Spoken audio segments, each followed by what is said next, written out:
Hi friends, welcome to wings of man. இன்றைக்கி நம்ம சேனலில் 2025ஆம் ஆண்டுடைய இறுதி சந்திர கிரகணம் வரக்கூடிய நாள் நேரம் என்ன அப்படிங்கிறத பார்க்க போகிறோம். கிரகண நேரத்தில் நம்ம செய்யக்கூடிய விஷயங்கள் என்னென்ன, என்ன விஷயங்கள் எல்லாம் செய்யக்கூடாது, இந்த கிரகணம் இந்தியாவில் தெரியுமா, இந்தியாவில் இருக்க மக்களால் இந்த கிரகணத்தை பார்க்க முடியுமா, இந்த மாதிரியான தகவல்கள் எல்லாமே இந்த வீடியோவில் இருக்குது. வீடியோ ரொம்பவே யூஸ்ஃபுல்லாக இருக்கும், ஸோ ஸ்கிப் பண்ணாமல் பாருங்கள். சந்திர கிரகணம் அப்படின்னா பூமி, சூரியன், சந்திரன் இது மூணுமே ஒரே நேர்கோட்டில் வரும் பொழுது, குறிப்பாக சூரியனுக்கும் சந்திரனுக்கும் நடுவில் பூமி இருக்கும் பொழுது சூரிய ஒளியானது சந்திரன் மேலே படாத வண்ணம் பூமியானது மறைச்சிட்ருக்கும். ஸோ பூமியோட நிழல் தான் சந்திரன் மேலே படும். இந்த ஒரு நிகழ்வை தான் நம்ம சந்திர கிரகணம் அப்படின்னு சொல்கிறோம். இந்த சந்திர கிரகணம் பார்த்திங்கன்னா இந்த 2025ஆம் ஆண்டுடைய செப்டம்பர் மாதம் வர இருக்குது. நாள் பார்த்திங்கன்னா செப்டம்பர் மாதம் 7ஆம் தேதி, நேரம் இரவு 8:58க்கு தொடங்கி மறுநாள் அதாவது செப்டம்பர் 8ஆம் தேதி அதிகாலை 2:25க்கு முடிவடையுது. கிட்டத்தட்ட 5 மணி நேரங்கள் 27 நிமிடங்களுக்கு இந்த கிரகணமானது நீடிக்கும்.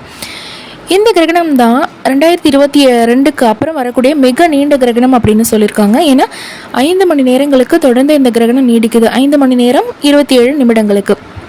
இந்த கிரகணத்துடைய உச்சக்கட்ட நேரம் எப்போ அப்படின்னு பார்த்தீங்கன்னா செப்டம்பர் 7 இரவு 11:41க்கு தான் இந்த கிரகணமானது ரொம்ப உச்சக்கட்ட நிலையில் இருக்கும். அது பீக் ஸ்டேஜில் இருக்கும், பவர்ஃபுல்லாக இருக்கும்னு சொல்லுவோம்ல, அந்த டைம். கிரகணம் அப்படின்னாலே பொதுவாக குழந்தைகள், கர்ப்பிணிகள் எல்லாருக்குமே ரொம்ப பாதுகாப்பாக இருக்கணும் அப்படிங்கிற தகவல் நமக்கு தெரியும் இல்லையா. குழந்தைகளையும் சரி கர்ப்பிணிகளையும் சரி பாதுகாப்பாக வச்சுக்கணும் அப்படின்னா பொதுவாக சந்திர கிரகணத்தை காட்டிலும் சூரிய கிரகணம் தான் ரொம்பவே பவர்ஃபுல்லாக இருக்கும்.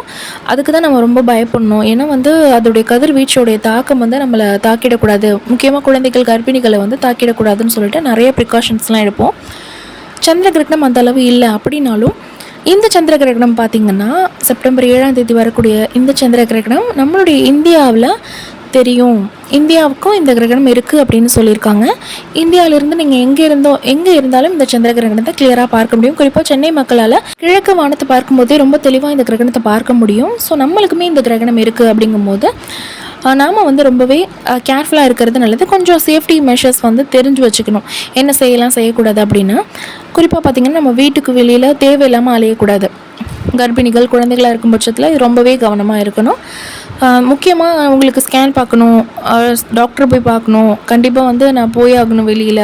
சடனாக டெலிவரி பெயின் வந்துருச்சு, அந்த மாதிரி டைமில் நீங்கள் அவாய்ட் பண்ண முடியாது. ஸோ அந்த டைமில் மட்டும் நீங்கள் போயிட்டு வரலாம். அதை தவிர்த்து நீங்கள் ஷாப்பிங் போகிறேன், அவுட்டிங் போகிறேன் அப்படின்னு சொல்லிட்டு பீச் பார்க்குன்னு போகிறேன்னு சொல்லி அந்த டைமில் நம்ம வெளியே சுற்றிட்டு இருக்கக்கூடாது. இதை அவாய்ட் பண்ணிக்கோங்க. கிரகண நேரத்தில் கதிர்வீச்சுகள் அதிகமாக இருக்கும்.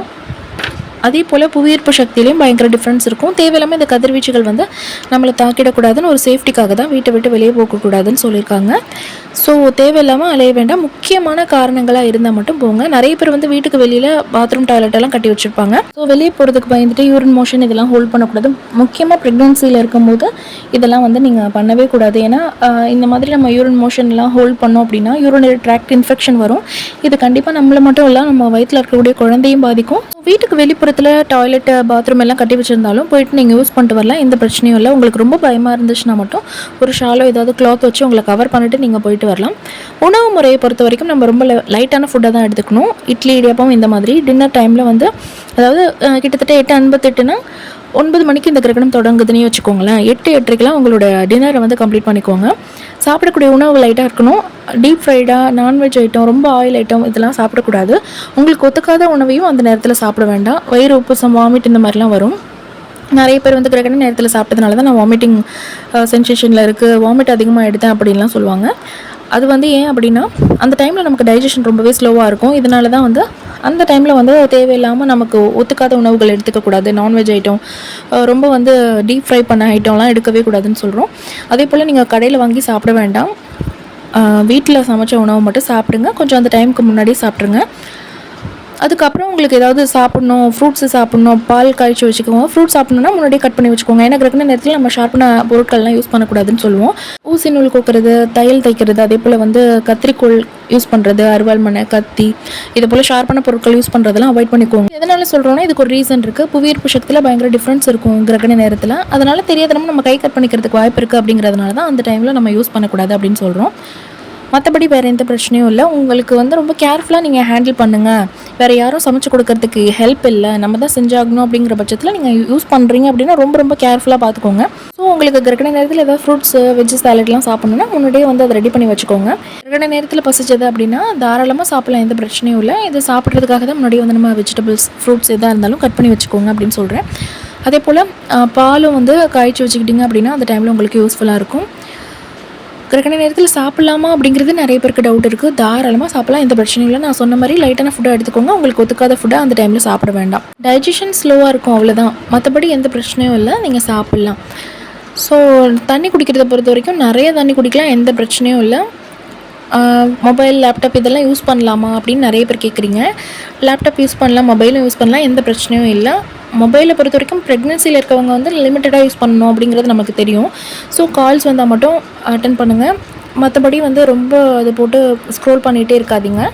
இதெல்லாம் வந்து நம்ம ப்ரெக்னென்சியில் அவாய்ட் பண்ணிக்கணும். அதே போல் தான் கிரகண நேரத்துலையும் இதையும் அவாய்ட் பண்ணிக்கோங்க. லேப்டாப்பை பொறுத்த வரைக்கும் பொதுவாக எல்லாருமே வந்து மடியில் வச்சு யூஸ் பண்ணுறீங்க. இது பண்ணவே பண்ணாதீங்க. அதில் இருக்கக்கூடிய அந்த அதிகப்படியான ஹீட் வந்து எமிட் ஆகும் இல்லையா, இது வந்து எவ்வளோ பிரிஸ்கான ஒரு ஆளாக இருந்தாலும் டயர்டாக்கி விட்டுரும். ஸோ கண்டிப்பாக நீங்கள் மடியில் வச்சு யூஸ் பண்ணக்கூடாது. ப்ரெக்னென்சியில் இருக்கும்போது இன்னும் அதை நம்ம பேபியுமே வந்து தாக்கும். ஸோ கண்டிப்பாக நீங்கள் லேப்டாப்பாக இருந்துச்சுன்னா ஏதாவது ஒரு டேபிளோ அல்லது குஷனோ வச்சு தான் யூஸ் பண்ணணும், மடியில் வச்சு யூஸ் பண்ணக்கூடாது. நிறைய பேருக்கு தூங்கலாமா அப்படின்னு ஒரு சந்தேகம் இருக்குது. தாராளமாக தூங்கலாம். இது நைட் நேரம் அப்படிங்கிறதுனால தூங்குற டைம் தான். ஸோ நீங்கள் தூங்கிட்டீங்க அப்படின்னா மைண்டு வந்து காமாக இருக்கும். தேவையில்லாமல் கிரகணம் நேரமாக இருக்குது, நமக்கு ஏதாவது பிரச்சனை வருமா, நம்ம வயிற்றில் இருக்கிற குழந்தைக்கு ஏதாவது பிரச்சனை வருமா அப்படின்னு சொல்லி நமக்கு ஒரே பயமும் குழப்பமாக இருக்கும் இல்லையா, அதை வந்து அவாய்ட் பண்ணணும் அப்படின்னா தாராளமாக நீங்கள் தூங்கிடலாம், எந்த பிரச்சனையும் இல்லை. உங்களுக்கு தூக்கம் வரல அப்படின்னா பிடிச்ச புத்தகம் படிங்க, உங்களுக்கு பிடிச்ச இசை கேட்கலாம், அல்லது உங்களுக்கு பிடிச்ச தெய்வத்தை வந்து வழிபடலாம். இந்த மாதிரி பண்ணும்போது நம்ம மைண்டை வந்து காமாக வச்சுக்க முடியும். நம்மளை சுற்றி இருக்கக்கூடிய நெகட்டிவ் வைப்ரேஷன் எல்லாமே போய் நம்ம ஃபுல்லாகவே பாசிட்டிவாக இருக்கலாம். ஸோ இந்த 5 ஹவர்ஸை வந்து நம்மளால் ஈஸியாக கிடைக்க முடியும். தூங்குனீங்க அப்படின்னா பெஸ்ட்டு. நெக்ஸ்ட் நிறைய பேருக்கு இருக்கக்கூடிய சந்தேகம் என்னென்னா, நம்ம கிரகணம் முடிஞ்சதுமே குளிக்கணுமா, வீட்டை வந்து க்ளீன் பண்ணணுமா அப்படின்னு சொல்லி சந்தேகம் இருக்கும். இந்த கிரகணம் முடியக்கூடிய நேரம் பார்த்திங்கன்னா அதிகாலை 2:25. அந்த நேரத்தில் போய்ட்டு நம்ம யாருமே குளிச்சுட்டு இருக்க முடியாது, வீட்டை வந்து சுத்தம் பண்ண முடியாது. ஸோ உங்களோட ருட்டீனில் நீங்கள் எப்போதும் வீடை எப்போது க்ளீன் பண்ணுவீங்க, எப்படி க்ளீன் பண்ணுவீங்களோ அதே போல் நார்மலாக க்ளீன் பண்ணிக்கலாம். அதே போல் வந்து நீங்கள் குளிக்கிற டைம் வந்து காலையில் எப்போது குளிப்பீங்களோ அதே போல் குளிச்சிக்கலாம். கிரகணம் முடிஞ்சனுமே குளிக்கணும் அப்படின்னு சொல்லிட்டு நள்ளிரவில் அதிகாலையிலலாம் போயிட்டு குளிச்சுட்டு இருக்க வேண்டாம். கர்ப்பிணி பெண்களாக இருக்கும் பட்சத்தில் எல்லா வேலையும் போட்டு இழுத்து போட்டு செய்யாதீங்க. டீப் க்ளீன் பண்ணுறேன், கிரகணம் முடிஞ்சதுனால வீடு க்ளீன் பண்ணுறேன் அப்படின்னு சொல்லிட்டு அதெல்லாம் பண்ண வேண்டாம். ஹார்ட் ஒர்க் வந்து நீங்கள் பண்ண தேவையில்லை. நார்மலாக எப்போதும் இப்படி வீடு க்ளீன் பண்ணுவீங்களோ அதே போல் க்ளீன் பண்ணாலே போதும். இந்த வீடியோவில் நான் நிறையவே டீட்டெயில்ஸ் வந்து எக்ஸ்பிளைன் பண்ணியிருக்கேன். ஸோ கண்டிப்பாக உங்களுக்கு இந்த வீடியோ யூஸ்ஃபுல்லாக இருந்திருக்கும். யூஸ்ஃபுல்லாக இருந்துச்சு அப்படின்னா மறக்காமல் நம்ம சேனலை சப்ஸ்கிரைப் பண்ணிக்கோங்க. கூடவே பக்கத்தில் இருக்க பெல் பட்டனையும் கிளிக் பண்ணிக்கோங்க. தேங்க்யூ ஸோ மச் ஃபார் வாட்சிங்.